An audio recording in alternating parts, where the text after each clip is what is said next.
A Gregorovius siempre le habían gustado las reuniones del club, porque en realidad eso no era en absoluto un club, y respondía así a su más alto concepto del género.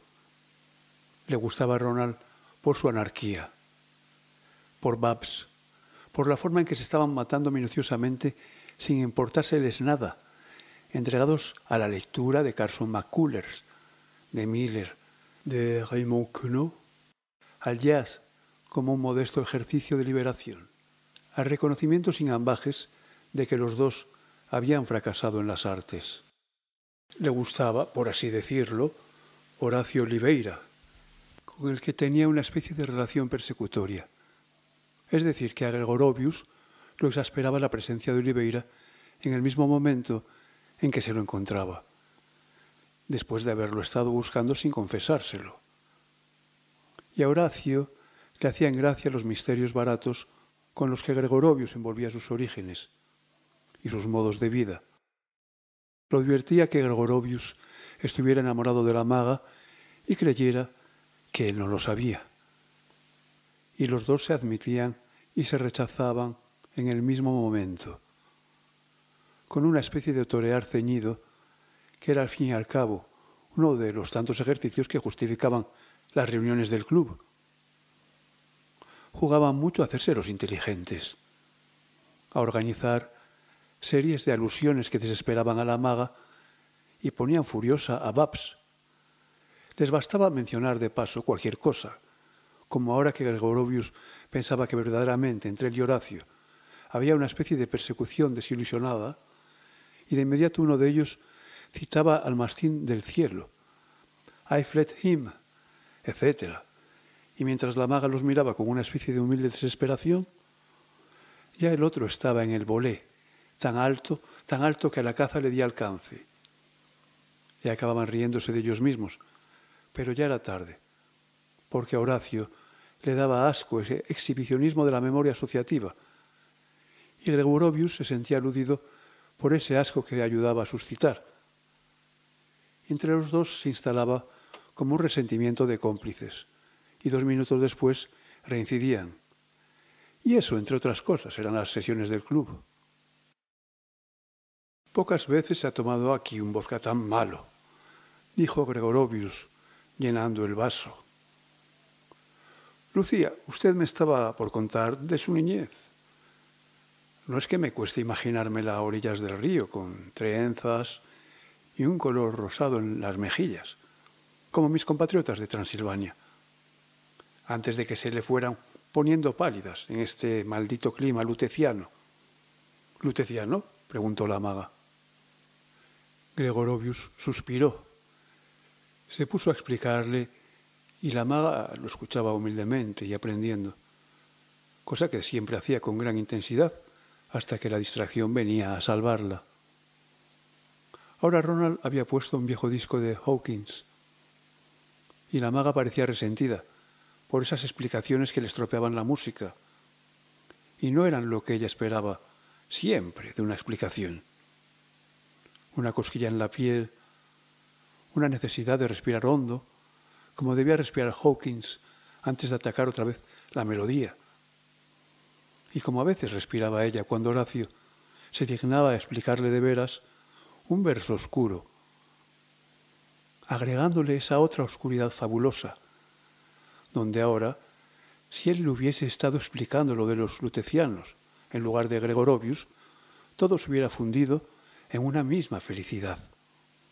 La música de Hawkins, los lutecianos, la luz de las velas verdes, la cosquilla, la profunda respiración, que era su única certidumbre irrefutable, algo solo comparable a Rocamadour o la boca de Horacio, o a veces un adagio de Mozart, que ya casi no se podía escuchar de puro arruinado que estaba el disco. No sea así, dijo humildemente Gregorovius. Lo que yo quería era entender un poco mejor su vida, eso que es usted y que tiene tantas facetas. Mi vida, dijo la maga, ni borracha la contaría, y no me va a entender mejor porque le cuente mi infancia, por ejemplo. Además, no tuve infancia. Yo tampoco, en Herzegovina. Yo en Montevideo. Le voy a decir una cosa, a veces sueño con la escuela primaria. Es tan horrible que me despierto gritando. Y los 15 años, yo no sé si usted ha tenido alguna vez 15 años. Creo que sí, dijo Gregorovius, inseguro.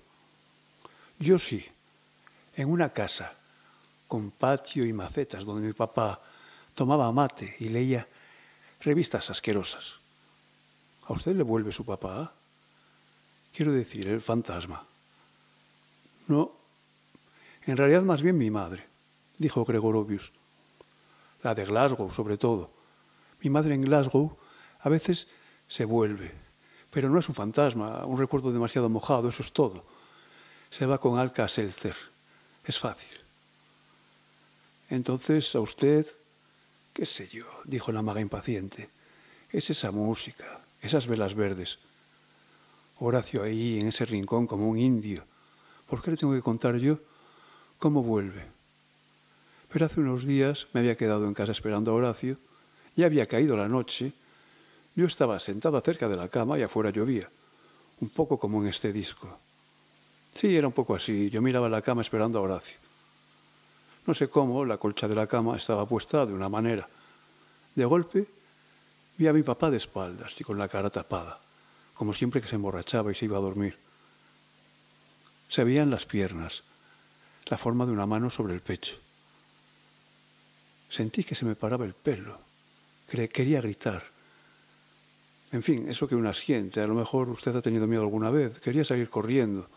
La puerta estaba tan lejos, en el fondo de pasillos y más pasillos, la puerta cada vez más lejos. Y se veía subir y bajar la colcha rosa. Se oía el ronquido de mi papá. De un momento a otro iba a asomar una mano, los ojos, y después la nariz como un gancho. No vale la pena que le cuente todo esto. Al final grité tanto que vino la vecina de abajo y me dio té. Y después Horacio me trató de histérica. Gregorovius le acarició el pelo y la maga agachó la cabeza. Ya está, pensó Oliveira, renunciando a seguir los juegos de Dizzy Gillespie sin red en el trapecio más alto. Ya está, tenía que ser. Anda loco por esa mujer y se lo hice así, con los 10 dedos, como se repiten los juegos. Calzamos en moldes más que usados. Aprendemos como idiotas cada papel más que sabido. Pero si soy yo mismo acariciándole el pelo y ella me está contando sagas rioplatenses y le tenemos lástima, entonces hay que llevarla a casa, un poco bebidos todos, acostarla despacio, acariciándola, soltándole la ropa, despacito, despacito cada botón, cada cierre relámpago. Y ella no quiere, no quiere. Se endereza, se tapa la cara, llora, nos abraza como para proponernos algo sublime, ayuda a bajarse el slip, suelta un zapato con un puntapié que nos parece una protesta y nos excita a los últimos arrebatos. Ah, es innoble, innoble. Te voy a tener que romper la cara, Gregorovius, pobre amigo mío. Sin ganas, sin lástima, como eso que está soplando Dizzy, sin lástima, sin ganas, tan absolutamente sin ganas como eso que está soplando Dizzy. Un perfecto asco, dijo Oliveira. Sácame esa porquería del plato, yo no vengo más al club si aquí hay que escuchar a ese mono sabio. Al señor no le gusta el bop, dijo Ronald, sarcástico. Espera un momento, enseguida te pondremos algo de Paul Whiteman. Solución de compromiso, dijo Etienne. Coincidencia de todos los sufragios. Oigamos a Bessie Smith. Ronald de mi alma, la paloma está en la jaula de bronce. Ronald y Babs se largaron a reír. No se veía bien por qué, y Ronald buscó en la pila de viejos discos. La púa crepitaba horriblemente, y algo empezó a moverse en lo hondo como capas y capas de algodones, entre la voz y los oídos. Bessie cantando, con la cara vendada, metida en un canasto de ropa sucia, y la voz salía cada vez más ahogada, pegándose a los trapos. Salía y clamaba sin cólera ni limosna. I wanna be somebody's baby doll. Se replegaba a la espera, una voz de esquina y de casa atestada de abuelas. To be somebody's baby doll. Más caliente y anhelante, jadeando ya.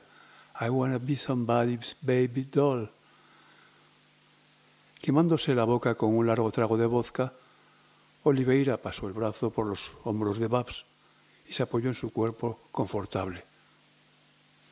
Los intercesores, pensó, hundiéndose blandamente en el humo del tabaco.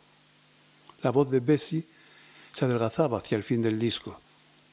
Ahora Ronald daría vuelta la placa de baquelita, si era baquelita, y de ese pedazo de materia gastada renacería una vez más Empty Bed Blues, una noche de los años 20 en algún rincón de los Estados Unidos.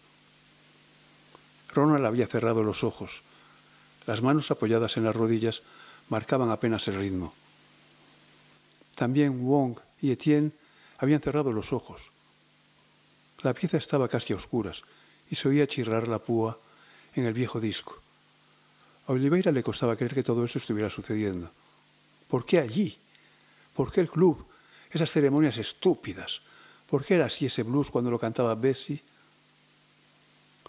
Los intercesores, pensó otra vez, amacándose con Babs, que estaba completamente borracha, y lloraba en silencio, escuchando a Bessie, estremeciéndose a compás o a contratiempo, sollozando para adentro, para no alejarse por nada de los blues de la cama vacía, la mañana siguiente, los zapatos en los charcos, el alquiler sin pagar, el miedo a la vejez, imagen cenicienta del amanecer en el espejo a los pies de la cama, los blues, el cafar infinito de la vida. Los intercesores, una realidad mostrándonos otra, como los santos pintados que muestran el cielo con el dedo. No puede ser que esto exista, que realmente estemos aquí, que yo sea alguien que se llama Horacio. Ese fantasma ahí, esa voz de una negra muerta hace 20 años en un accidente de auto. Eslabones en una cadena inexistente. ¿Cómo nos sostenemos aquí? ¿Cómo podemos estar reunidos esta noche si no es por un mero juego de ilusiones, de reglas aceptadas y consentidas, de pura baraja en las manos de un tallador inconcebible? No llores, le dijo Oliveira a Babs, hablándole al oído. No llores, Babs, todo esto no es verdad. Oh sí que es verdad, dijo Babs sonándose. Oh, sí que es verdad. Será, dijo Oliveira besándola en la mejilla, pero no es la verdad. Como esas sombras, dijo Babs tragándose los mocos y moviendo la mano de un lado a otro. Y uno está tan triste, Horacio, porque todo es tan hermoso. Pero todo eso, el canto de Bessie, el arrullo de Coleman Hawkins, ¿no eran ilusiones y no eran algo todavía peor? La ilusión de otras ilusiones, una cadena vertiginosa hacia atrás, hacia un mono mirándose en el agua el primer día del mundo. Pero Babs lloraba. Babs había dicho, oh, sí que es verdad. Y Oliveira, un poco borracho él también, sentía ahora que la verdad estaba en eso, en que Bessie y Hawkins fueran ilusiones, porque solamente las ilusiones eran capaces de mover a sus fieles, las ilusiones y no las verdades. Y había más que eso. Había la intercesión, el acceso por las ilusiones a un plano, a una zona inimaginable que hubiera sido inútil pensar, porque todo pensamiento lo destruía, apenas procuraba acercarlo. Una mano de humo lo llevaba de la mano, lo iniciaba en un descenso, si era un descenso. Le mostraba un centro, si era un centro. Le ponía en el estómago donde el vodka hervía dulcemente cristales y burbujas, algo que otra ilusión, infinitamente hermosa y desesperada, habría llamado en algún momento inmortalidad. Cerrando los ojos, alcanzó a decirse que si un pobre ritual era capaz de excentrarlo así para mostrarle mejor un centro, excentrarlo hacia un centro, sin embargo, inconcebible, tal vez no todo estaba perdido. Y alguna vez, en otras circunstancias, después de otras pruebas, el acceso sería posible. ¿Pero acceso a qué? ¿Para qué? Estaba demasiado borracho para sentar por lo menos una hipótesis de trabajo, para hacerse una idea de la posible ruta. No estaba lo bastante borracho para dejar de pensar consecutivamente. Y le bastaba ese pobre pensamiento para sentir que lo alejaba cada vez más de algo demasiado lejano, demasiado precioso para mostrarse a través de esas nieblas torpemente propicias. La niebla vodka, la niebla maga, la niebla Bessie Smith. Empezó a ver anillos verdes que giraban vertiginosamente. Abrió los ojos. Por lo común, después de los discos le venían ganas de vomitar.